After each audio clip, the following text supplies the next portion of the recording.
AJP, Association d'assurés engagés et responsables, présente Sud Radio, le grand matin week-end, la force de l'engagement. Muriel Réus. Bonjour Muriel. Bonjour Jean-Marie. S'engager pour la parole des victimes, c'est ce dont on va parler avec vos deux invités aujourd'hui, Nadège Bonneton qui est médecin généraliste et Marc Melki qui est photographe et militant. La parole des victimes, évidemment, c'est l'un de vos combats, Muriel. Et oui, c'est l'un de mes combats et on va parler aussi des médecins et en particulier des médecins généralistes qui sont en première ligne du système de protection des enfants. D'une part, c'est inscrit dans leur code de déontologie. D'autre part, comme les instituteurs, ils suivent d'année en année l'évolution des enfants dont ils ont la charge. Ils sont donc à même de reconnaître les signaux faibles qui témoignent des dysfonctionnements auxquels ces enfants peuvent être confrontés. Des dysfonctionnements qui peuvent révéler des situations de violence intrafamiliale et sexuelle. Chaque année, en France, on ne le répétera jamais assez, 160 000 enfants sont victimes de violences. Un enfant meurt tous les 5 jours de violences intrafamiliales. Ce chiffre noir des atteintes faites aux enfants, révélé par la Ciivise, la commission indépendante sur l'inceste et les violences sexuelles faites aux enfants, s'accompagne d'une constatation terrifiante sur le manque de signalement de ces actes. En dépit d'obligations légales, le fait pour quiconque ayant connaissance de privation, de mauvais traitements, d'agressions ou d'atteintes sexuelles infligées à un mineur d'en informer des autorités, les témoins directs ou indirects de maltraitance sont rares à les signaler. Or, comme le disent très justement les associations de protection de l'enfance, on ne peut pas demander aux enfants d'avoir la responsabilité de signaler les violences qu'ils subissent. C'est aux adultes de le faire.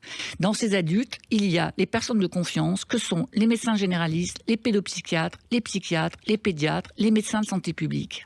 Or, depuis de nombreuses années, les médecins, et particulièrement quand ils exercent dans le privé, se voient régulièrement poursuivis et condamnés par le Conseil national de l'ordre des médecins. Ces situations dénoncées par le collectif Médecins Stop Violence sont incompréhensibles. Pourquoi une institution reproche-t-elle à ses membres d'apporter une contribution responsable, de rédiger un signalement, de produire un certificat médical ou des courriers à destination des juges aux affaires familiales ou des juges aux enfants ?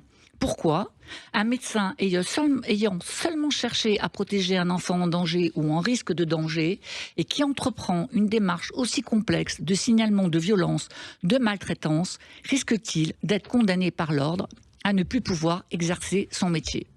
Eh bien, la plupart du temps, en vertu de l'article 51 du Code de déontologie médicale, intitulé « Immixtion dans les affaires de famille », le médecin ne doit pas s'immiscer sans raison professionnelle dans les affaires de famille ni dans la vie privée de ses patients. Autrement dit, dans les cas de violences faites aux enfants, protégeons la famille, les agresseurs, n'écoutons pas les enfants, silencions, étouffons leurs paroles.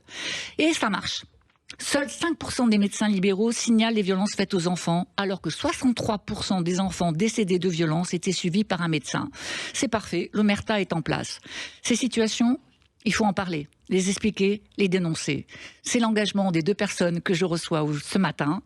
Nadège Bonneton, médecin généraliste, et Marc Melki, photographe militant. Et donc, bienvenue à tous les deux. Vous êtes les invités de Muriel Réus sur Sud Radio. Bonjour Nadège. Bonjour Marc. Bonjour.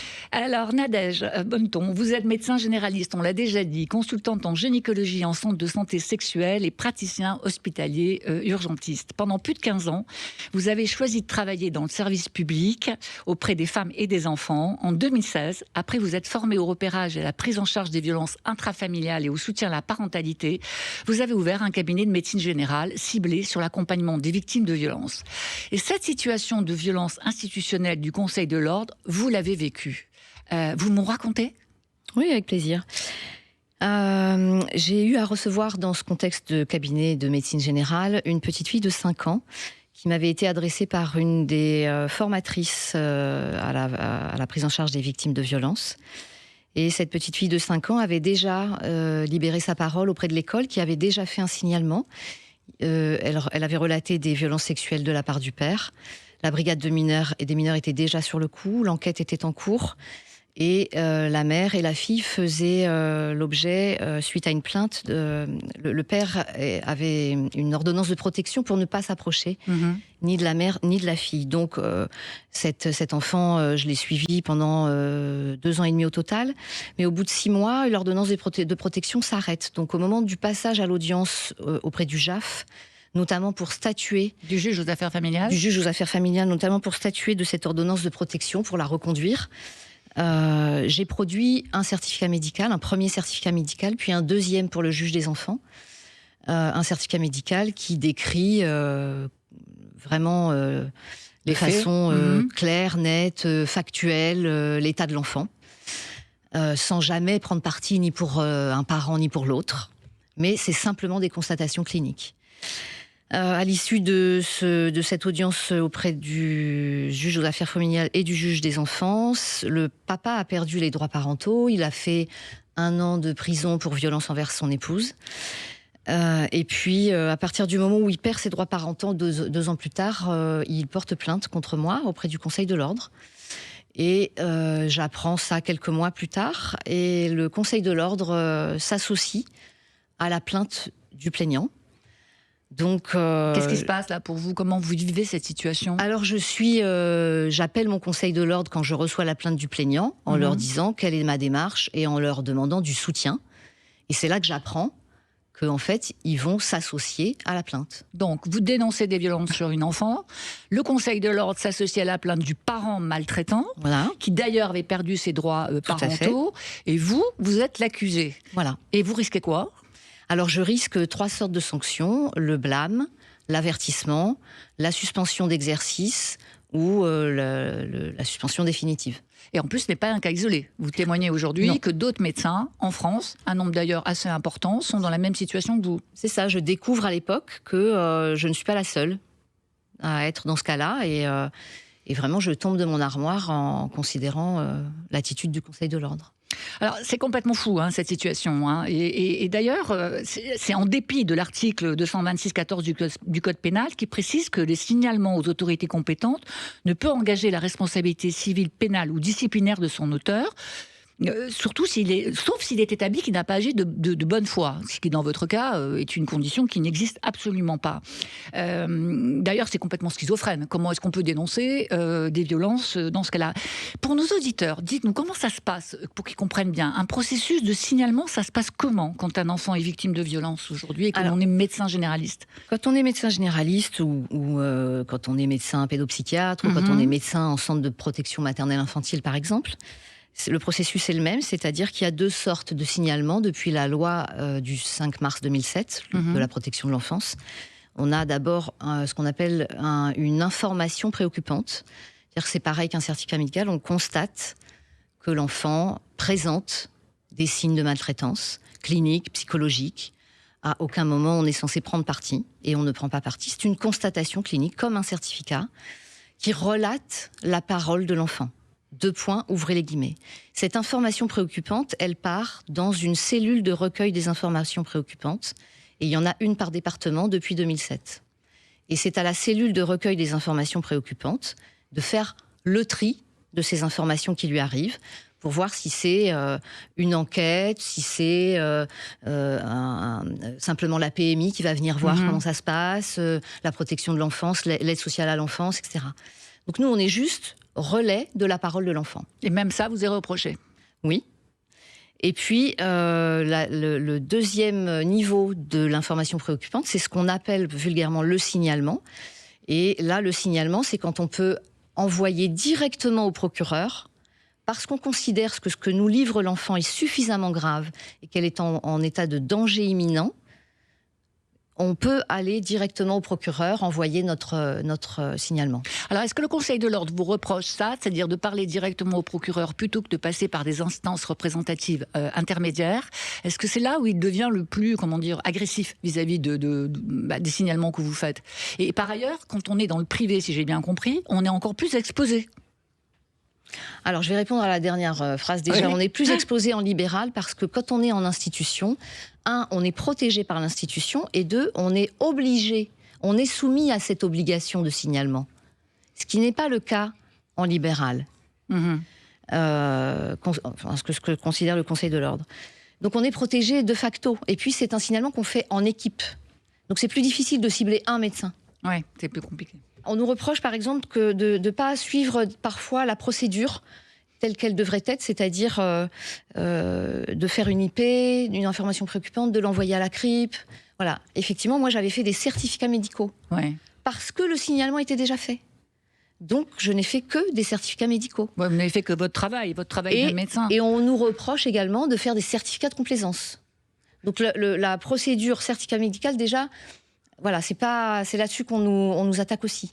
Et puis, parmi mes collègues qui sont attaqués, c'est effectivement le fait d'avoir directement saisi la magistrature, le juge aux affaires familiales, le juge des enfants, et de ne pas avoir suivi forcément... d'aller directement au procureur. Mais je rajouterais qu'un de nos derniers, condamnés aujourd'hui, un médecin généraliste, a fait exactement ce que je vous ai raconté, c'est-à-dire constatation, information préoccupante, la CRIP, et aujourd'hui, il est sur le banc des accusés. Il est sur le banc des accusés. Alors bonjour Marc, depuis 3 ans, vous réalisez des séries d'images fortes pour donner la parole aux victimes de violences domestiques et sexuelles. Vous avez déjà réalisé 81 portraits de porte-parole, de témoins ou de victimes qui s'expriment ou qui expriment des histoires écrites à la main sur une pancarte et qui témoignent des violences subies. D'ailleurs, Nadège a été photographiée, moi aussi d'ailleurs, hein, je fais partie de cette série de portraits. Quel a été le déclic de ce projet photographique qui s'intitule # après les violences? Le déclic, c'est en fait une commande de l'association Droit d'urgence. Au départ, c'est une commande photographique. Et donc, je devais illustrer le travail que fait cette association auprès de femmes qui subissent des violences conjugales. Et donc c'était une commande de portrait ou autre, mais donc j'ai eu l'idée de faire poser des femmes avec un témoignage, justement en parlant de déclic, avec le moment du déclic, ou l'instant où elles ont réussi à sortir du contrôle coercitif et de l'emprise, et sauver leur vie, et peut-être celle aussi de leurs enfants, parce que ça arrive aussi que malheureusement, ça ne soit pas seulement des féminicides, mais ça peut être aussi un massacre total, quoi, parce que c'est vraiment des situations que je décris parfois, qui sont d'une violence totalement extrême et vraiment dingue. Donc j'ai commencé à faire une série de portraits, 4 portraits, avec des femmes qu'on a eu un peu de mal à trouver au début, parce que c'était vraiment évidemment pas facile de trouver des femmes qui voulaient bien poser à visage découvert. Et après, j'avais 2 autres témoignages, on devait faire 6 portraits, et donc après, j'ai eu l'idée de faire poser des personnalités pas très connues, mais quand même un peu. Geneviève Garrigos, qui était présidente d'Amnesty International à ce moment-là, qui venait d'être élue dans le 20e, à la mairie de Paris, et Marthe Nagels, une jeune femme politique. Donc elles ont porté ces témoignages, et puis après, j'ai continué avec l'aide d'associations. Oui. Dont pas mal d'associations, voilà. L'association féministe importante, engagée dans les violences, on peut le dire. Voilà, 963. Et puis ce qu'on peut dire, c'est qu'il y a plein de personnalités qui vous ont rejoint. Sylvie Testu, Nagui, Bruno Solo, Isabelle Rome. Ouais. Enfin, c'est une galerie de portraits très importante de gens engagés qui ont décidé de soutenir cette action. C'est important d'avoir des gens engagés et connus pour soutenir ce type d'action. Ça part d'un constat assez simple, c'est-à-dire que j'exerce mon métier de photographe, je fais un sujet photo, et je me rends compte qu'il y a quand même plus qu'un sujet photo, c'est un problème social et politique.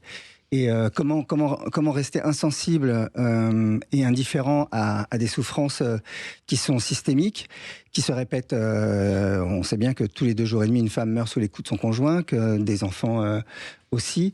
Donc, comment faire pour passer à autre chose, alors qu'on sait qu'on laisse énormément de femmes et d'enfants dans une détresse absolue et dans des dysfonctionnements qui sont évidemment d'ailleurs, de justice principalement. Dans cette exposition, dans ce travail photographique qui est extrêmement intéressant, il y a aussi des revendications institutionnelles et politiques, une volonté de faire changer les lois. D'ailleurs, vous en portez certaines, vous pouvez nous en donner 2, 3 qui sont importantes, comme la protection immédiate, inconditionnelle et durable pour toutes les femmes et les enfants en danger. Oui. C'est vrai que la première, ce qui paraît totalement en fait assez évident et qui devrait couler de source, c'est d'ailleurs de protéger immédiatement, ce qui se fait en Espagne, protéger immédiatement la femme victime de violence, sans délai. C'est-à-dire qu'à partir du moment où une femme va porter plainte, malheureusement, plein de femmes ont porté plainte et beaucoup sont disparues, elle est protégée immédiatement, elle et ses enfants.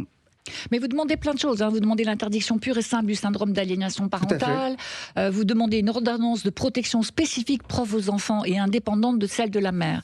Je voudrais dire aussi que cette action photographique, hashtag après les violences, telle qu'elle s'intitule, n'est pas votre premier projet photographique engagé. Déjà en 2014, vous avez fait poser des personnalités de la vie publique en train de dormir dans la rue pour dénoncer le mal logement des sans-abri. Cette série, vous l'avez intitulée « Et si c'était vous ?» Elle a fait l'objet d'un livre. Ça vient d'où cette envie de soutenir des causes qui sont sociales, très importantes chez vous, Marc? C'est depuis toujours cet engagement? Je dois dire que je dois être peut-être un peu plus sensible, ou je sais pas. En tous les cas, je peux pas rester indifférent à des souffrances que je vois dans la rue et qui sont quand même des scandales politique permanent. C'est-à-dire que il existe il y a des aides, il y a des appels pour avoir un logement, mais on voit bien qu'avec 300 000 sans-abri, quand j'ai commencé cette action en 2012, il y avait 120 000 sans-abri, puis 140 000. Maintenant, d'après la Fondation Abbé Pierre, on est à 310 000 personnes qui vivent à la rue en France. Il suffit de se promener dans Paris, dans la région parisienne. C'est tous les jours des personnes, des fois dans des souffrances et des détresses physiques et psychologiques qui sont proche de l'irréel, quoi. Vraiment des gens en détresse absolue, sans l'aide, faut bien le dire, qui devrait exister. Donc, je me suis dit, je suis pas tout seul, quand même, je suis pas dingue. Est-ce que je suis le seul à souffrir comme ça en voyant l'or? Peut-être un peu plus que les autres, mais je suis photographe. C'est mon outil de travail et c'est aussi un outil de communication. Donc, j'ai pensé qu'à un moment ou à un autre, c'est vrai que c'est arrivé il y a une dizaine d'années, il fallait absolument agir et ne pas montrer que j'étais seul à ne pas supporter ces indifférences. Alors, c'est un outil de communication. Vous exposez actuellement au bar le 61 à Paris, aux 3 rue de l'Oise, dans le 9e arrondissement. Ces tirages, on va pouvoir les acheter jusqu'à demain, lundi. Une partie des bénéfices seront reversés à des associations. Vous y serez demain, ce soir? Jusqu'à quand vous serez présent? J'y serai tout à l'heure, on va faire un finissage à partir de 18h. Aujourd'hui dimanche. Voilà, aujourd'hui dimanche. Et je resterai là-bas 2-3 heures s'il y a des gens. Je sais qu'il y a des gens qui peuvent pas venir, qui n'ont pas pu venir au vernissage. Donc ça sera le moment de se rattraper. Bon, on y sera tous. En tout cas, Jean-Marie y sera, j'y serai. On se retrouve tous au bar Le 61 à Paris pour voir les portraits de Marc Melki et découvrir l'ensemble des tirages de la série hashtag après les violences. Merci beaucoup. Merci infiniment. Rendez-vous à Paris, là où vous écoutez Sud Radio sur le 99.9 FM. Merci à vous, Muriel Réus. On vous retrouve dimanche prochain pour un nouveau numéro de La Force de l'Engagement. Merci Nadège, merci Marc et à dimanche prochain. Sud Radio, le grand matin week-end, La Force de l'Engagement, Muriel Réus. Avec AGP, association d'assurés engagés et responsables.